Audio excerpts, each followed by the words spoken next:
Alright, this is our second day here at Pro Outfitters hunting Kansas with Brad Ganaway. We are at one of his leased farms, freezing our tails off. Woke up this morning, it was about 15 degrees with 30-mile-an-hour winds. We decided to hold off, come in here later.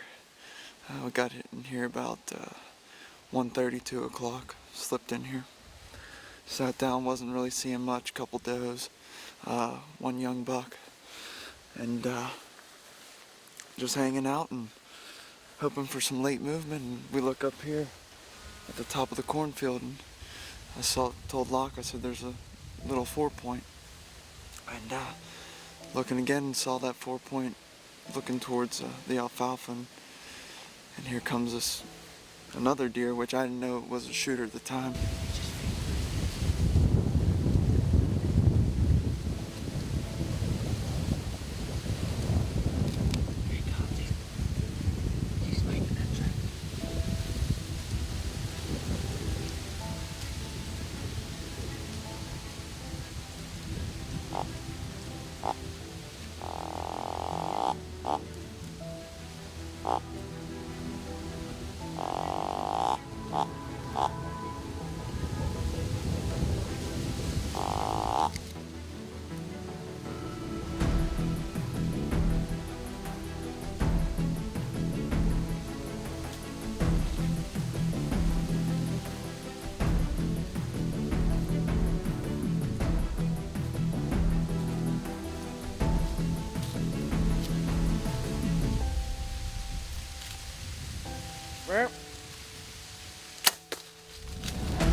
Get you some, man.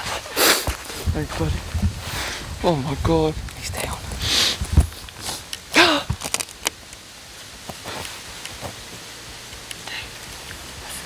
Dude, he pretty much read that script perfectly. I said he's got to come to 18. And right underneath, well, that branch right there was 18, so he was probably about 25. Man.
Well, it's my last morning in Kansas, and you know, last day magic, I guess. It's not even supposed to be my last morning. I'm supposed to be on the road headed home, and I decided to give it one last shot this morning. I've been sitting here for 4 days. That's the 4th shooter buck that I've seen, and they've just not been close enough. I just hadn't been able to get anything in bow range, but I knew they were in here, and most of them have been locked down. I've been seeing them moving just a little bit with does, but not chasing them, not moving far, and I just felt like if I sat here long enough that eventually one of these deer would free up and I would be able to grunt him up, or he'd come passing through looking for a hot doe. And man, that's just perfect this morning. There's nothing else to say. Gio had to go home yesterday, so I'm self-filming. I didn't get a lot of pre-roll, but even if he had, I wouldn't have gotten a lot of pre-roll because I bleated.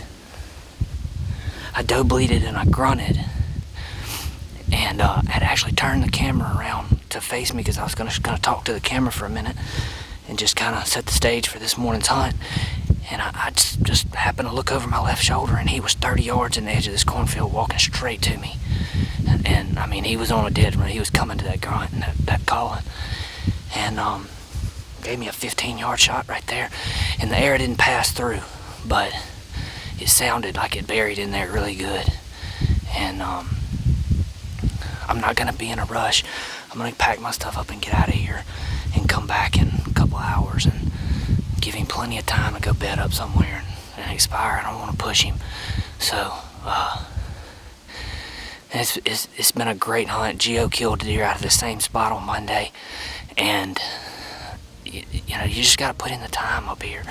When the rut's going, you just never know what's going to pass by and when they're going to pass by, and you got to stay in the stand. We've been seeing tons of deer midday.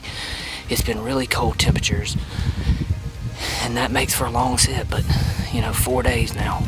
I've put 4 days in the stand for that shot right there. So I'm excited and feel really good about it. I'm just not gonna get in a hurry. So hopefully we won't have any problems finding him. I'm gonna pack my stuff up and get out of here. I'm gonna tell awesome deer walking through the woods. Don't you love that? Got some good time. Yeah, he does. He Those might. main beams, he's nice and heavy. It's about 10 o'clock. Gave the deer 3 hours because we didn't have a pass through. So we're gonna slip in here and start trailing him. Hopefully he didn't go very far.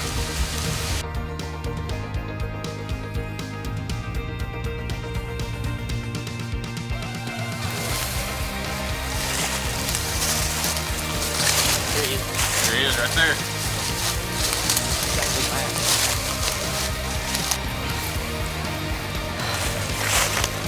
Well, here he is. He didn't go 60 yards from the stand, but I just, you know, you never know. And it was just best to back out. I mean, I think he's probably been dead since before I got out of the stand. But he's got good mass.